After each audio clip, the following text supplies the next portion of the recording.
Hello friends, welcome to my channel creating wealth. तो आज मैं आपके लिए लेके आया हूँ ट्रांसपोर्ट इंडस्ट्री से एक कंपनी, जिसके बारे में आज हम डिटेल्ड एनालिसिस करेंगे, जानेंगे कि कंपनी किन प्रोडक्ट्स में डील करती है, कंपनी के आगे क्या फ्यूचर रह सकता है और फ्यूचर के हिसाब से कंपनी के शेयर का क्या टारगेट हो सकता है। साथ ही साथ फिबोनाची टूल लगा के देखेंगे, टेक्निकली एनालाइज करेंगे इस शेयर को लॉन्ग टर्म शॉर्ट टर्म के लिए लेना चाहिए तो क्या उनका टारगेट रह सकता है। वीडियो को स्टार्ट करने से पहले मैं आपसे रिक्वेस्ट करना चाहूंगा कि आप मेरे चैनल को सब्सक्राइब जरूर कर लें, जिससे कि जो भी लेटेस्ट वीडियो मेरे चैनल से रिलेटेड रहेगी आपको अपडेट हो जाया करेगी। चलिए स्टार्ट करते हैं। कंपनी का नाम है conquer container corporation of India.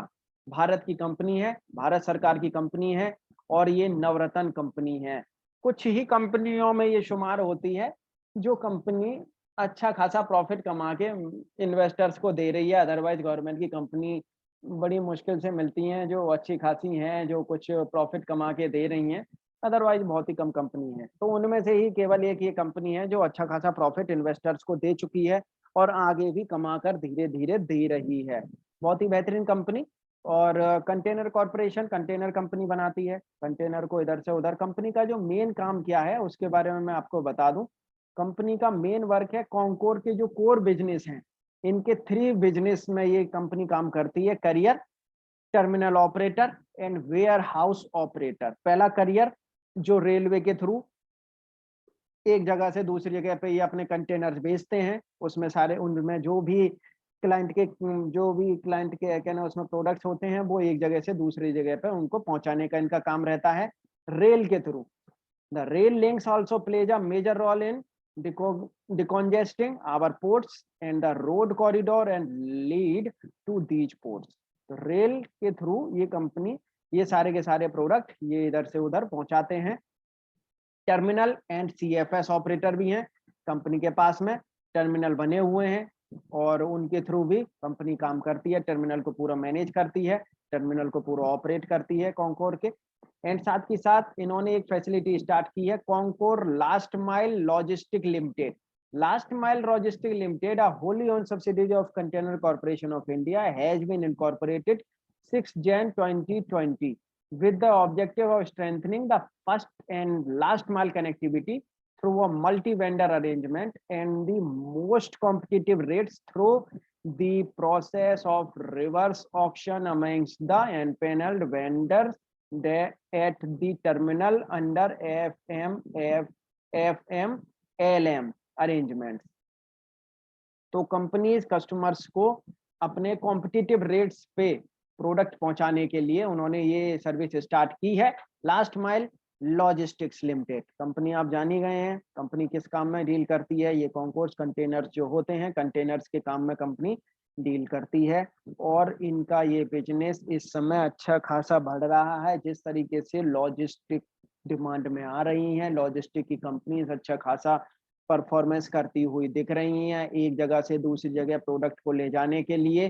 तो ये कंपनीज भी अच्छा खासा परफॉर्मेंस दिखा रही है और कंपनी इंटरनेशनल और डोमेस्टिक दोनों की जगह पे अपना काम करती है। बेहतरीन परफॉर्मेंस कंपनी के इस बिजनेस से आती हुई दिख रही है। तो फ्रेंड्स ये सारे इनके बिजनेस हैं, hub and spoke service, integrated freight terminals, coastal shippings, total logistic solutions. Company के पास टोटल लॉजिस्टिक सॉल्यूशन है और सस्ते दामों में कॉम्पिटिटिव रेट्स पे, बेहतरीन अच्छे खासे रेट पे कंपनी एक जगह से दूसरी जगह आपके सामान को पहुंचा सकती है। कॉन्कोर बेहतरीन परफॉर्मेंस कंपनी के बिजनेस से आती हुई इस समय दिख रही है। तो फ्रेंड्स थोड़ा सा टेक्निकल एनालिसिस करेंगे। कंपनी का कोई ऐसी कोई प्रेजेंटेशन नहीं है जिसके बारे में मैं आपको इनका आगे का प्लान समझा पाऊँ, फ्यूचर प्लान बता पाऊँ, लेकिन टेक्निकल से जानेंगे।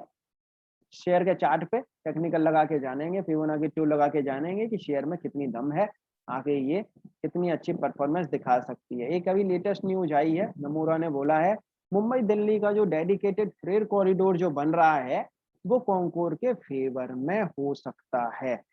Concord will be the bigger beneficiary of the road to rail shift from 2022 to 2026 as it manages to capitalize on WFC through the investment it had made in private freight terminals and rolling stock over the years।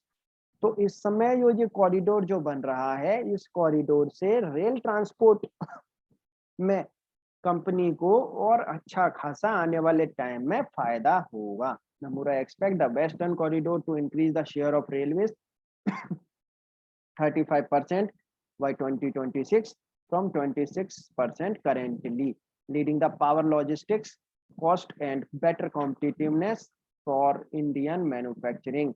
It can also help eliminate a significant amount of carbon emission by displacing diesel operated trucks with electrified rail transport. तो rail से company को आगे आने वाले time में 2022 से 2026 के बीच में यो ग्रोथ ड्राइवर जो बनेगा, तो ये कॉन्कोर के लिए बहुत ही अच्छी ग्रोथ ड्राइवर बन सकता है। तो इस वजह से नमूरा बोल रही है कि कॉन्कोर बहुत ही बेहतरीन आने वाले टाइम में अच्छी परफॉर्मेंस दिखा सकता है, और इस कॉरिडोर की वजह से मुंबई से दिल्ली जो डेडिकेटेड फ्रेट कॉरिडोर जो बन रहा है वो कॉन्कोर के फेवर में रह सकता है। टेक्निकल एनालिसिस एक बार करेंगे। शेयर का चार्ट आप देख सकते हैं, दमदार शेयर का चार्ट। शेयर ने पहले यहाँ हाई लगाया, उसके बाद में फिर यहाँ हाई लगाया है, फिर यहाँ हाई लगाया, फिर यहाँ कंसोलिडेशन का फेज बिता के फिर यहाँ हाई लगाया, और फिर दोबारा से अब हाई लगाने के लिए नेक्स्ट हाई ढूंढ रहा है, और ये बहुत ही जल्दी हाई जरूर लगाएगा जिस हिसाब से शेयर का चार्ट बना हुआ है। एफडी ज्यादा शेयर ने पैसा कमा के दिया है, आप देखेंगे 0.61% की डिविडेंड यील्ड है।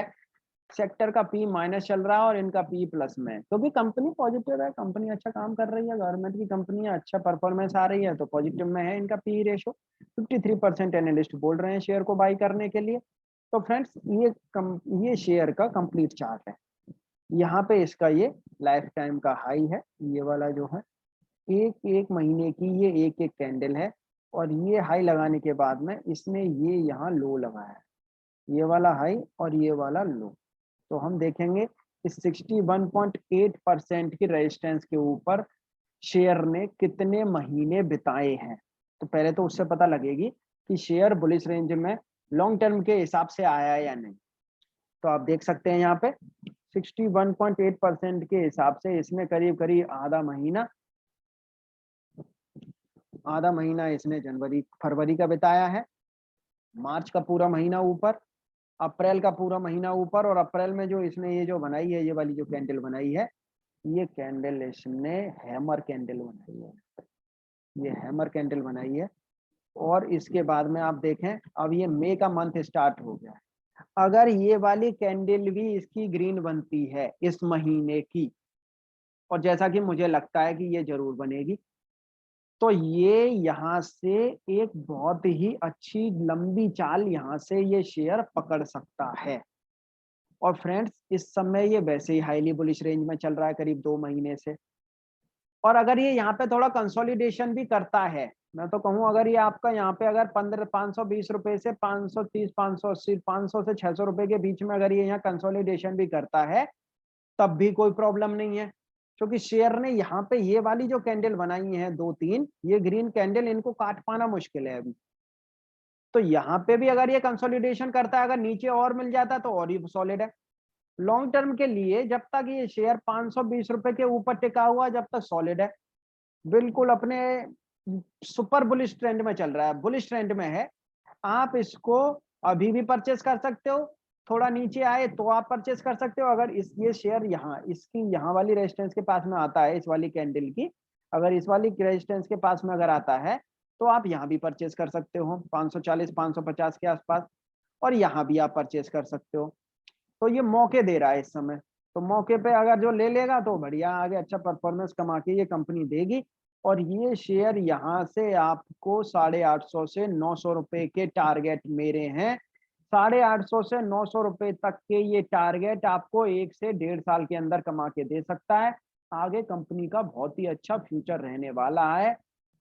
और जिस तरीके से दिल्ली मुंबई का जो कॉरिडोर बन रहा है फ्रेट कॉरिडोर, उससे कंपनी को अच्छी प्रॉफिटेबिलिटी आएगी। और आप शेयर में भी देख रहे हैं बुलिश रेंज में चल रहा है इसीलिए ही, और अपने बुलिश ट्रेंड में भी आ गया है लॉन्ग टर्म के लिए भी। तो यहाँ से लॉन्ग टर्म के लिए शेयर को बिल्कुल बाई करना चाहिए, बढ़िया बढ़िया पोजीशन पे है शेयर, और आपको बाई कर लेना चाहिए, इसने परफॉर्मेंस दिखा दी है बाई करने के लिए। अब मैं एक बार आपको शॉर्ट टर्म के लिए बता दूं कि शॉर्ट टर्म के लिए शेयर बाई करना चाहिए या नहीं। तो मैं आपको वीकली कैंडल एक बार बना के दिखाता हूँ। ये यहाँ पे इस वाले बेस को हम लेके चलेंगे, जो इसने अक्टूबर से दिसंबर का जो यहाँ पे काफी टाइम बिताया है, इस बेस को लेके चलेंगे। और ये इसने यहाँ पे अपना हाई लगाया है, ये लाइफ टाइम का हाई इसने यहाँ पे लगाया है। इस वाले बेस को हम लेके चलेंगे तो फ्रेंड्स आप देखेंगे यहाँ पे फरवरी में इसने 2 हफ्ते निकालने के बाद में तीसरे हफ्ते से लेके, फरवरी के तीसरे हफ्ते से लेके और मई वाला ये हफ्ता आ गया पहला, तो करीब करीब फरवरी मार्च अप्रैल करीब 3 महीने ये शेयर अपनी बुलिश रेंज में ही कंसोलिडेशन कर रहा है। 38.2% की रेजिस्टेंस के ऊपर ही कंसोलिडेशन दिखा रहा है, इसके नीचे नहीं गया।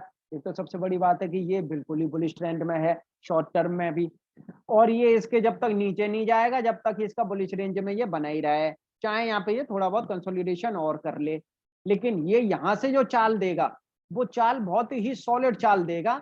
और यहाँ से ये शेयर आपको 650 से 700 रुपए के इंस्टेंट टारगेट, 650 रुपए से 700 रुपए के ये शेयर यहाँ से इंस्टेंट टारगेट दिखा सकता है। ये अपने हाई को जब क्रॉस करेगा तो ये यहाँ से 650 से 700 रुपए तक की रेंज में बहुत जल्द आपको आने वाले टाइम में 1 से 1.5 महीने के अंदर ये शेयर बड़े आराम से दिखा सकता है, क्योंकि इसने 3 महीने कंसोलिडेशन कर लिया और वो भी इसने अपनी बुलिश रेंज में किया है। तो बुलिश रेंज में कंसोलिडेशन का करने का मतलब ये है कि ये अब इसके ऊपर ही जाएगा। आप देख सकते हैं ये वाली जो कैंडल बनी है, इस वाले हफ्ते की कैंडल, ये 4 हफ्ते की जो कैंडल है वो भी इस कैंडल को पूरा काटने के बाद में फिर एक इसने कैंडल बना दी ग्रीन। और ये वाली जो ग्रीन कैंडल बनी है ये इसने 2 हफ्ते 3 हफ्ते ये सारे के सारे इसी में दबा दिए। तो यहाँ पे ये जो कैंडल बन रही है, अगर इस हफ्ते की ये जो कैंडल है, ये कैंडल भी अगर ग्रीन बन गई तो इसमें और अच्छी ऊपर की चाल आएगी और ये यहाँ से 650 से 700 रुपए के इंस्टेंट टारगेट दिखाता हुआ नजर आएगा 1 से 1.5 महीने के अंदर। तो फ्रेंड्स बुलिश रेंज में है, शॉर्ट टर्म में भी एंड लॉन्ग टर्म में भी आप शेयर को बाई कर सकते हैं। मेरे हिसाब से चार्ट के हिसाब से बिल्कुल ये बाई करने के लिए है, बाई कैंडिडेट है। अच्छी खासी परफॉर्मेंस शेयर में देखने को मिल सकती है। मैं एक बार आपको इनकी फेस वैल्यू बता दूं, ये फेस वैल्यू आप देखेंगे 5 है, 13 की ईपीएस कंपनी जनरेट कर रही है, 166 की इनकी बुक वैल्यू है और आप देखेंगे 555 रुपए के टारगेट दे रहे थे वो निकल चुके हैं मोतीलाल ओसवाल के, उसके आसपास शेयर ही ट्रेड कर रहा है, उसके ऊपर ही आप देखेंगे 2020 में 3 बार डिविडेंड दिया है। कंपनी अच्छी परफॉर्मेंस कर रही है, डिविडेंड भी बढ़ा दी, 2018 में 1 बार दिया, 2019 में 1 बार, 2020 में 3 बार दे दिया, क्योंकि परफॉर्मेंस आ रही है। आप देखेंगे बोनस, आप देखेंगे लगातार बोनस दे रही है, 2008, 2013, 17, 18, क्योंकि अच्छी परफॉर्मेंस आ रही है तो बोनस भी दे रही है। आप नेट प्रॉफिट देखें, एक भी क्वार्टर इनका नेगेटिव नहीं गया, जबकि देखेंगे बहुत सी कंपनी ऐसी गवर्नमेंट जिनके नेगेटिव क्वार्टर चल रहे हैं, इसका एक भी क्वार्टर नेगेटिव नहीं गया है। अच्छी खासी डीआईआई के पास में होल्डिंग है, 16-17% की डीआईआई के पास में होल्डिंग है, तो पूरा भरोसा है। 4% की आरओई अभी ये जनरेट कर रही है, आने वाले टाइम में और इससे डबल ट्रिपल आरओई ये जनरेट करती हुई दिख सकती है। डेब्ट टू इक्विटी रेशियो है ही नहीं इनके पास में। तो फ्रेंड्स आप इस शेयर को बड़े ही आराम से अपने पोर्टफोलियो में रख सकते हैं, आगे आने वाले टाइम में ये अच्छा कैंडिडेट बन सकता है और यहाँ से अच्छी परफॉर्मेंस दिखा सकता है। फ्रेंड्स आपको ये वीडियो कैसी लगी आप मुझे कमेंट करके बता सकते हैं। मेरे चैनल को सब्सक्राइब आप जरूर कर लें, जिससे कि जो भी लेटेस्ट वीडियो मेरे चैनल से रिलेटेड रहेगी आपको अपडेट हो जाया करेगी। Thank you.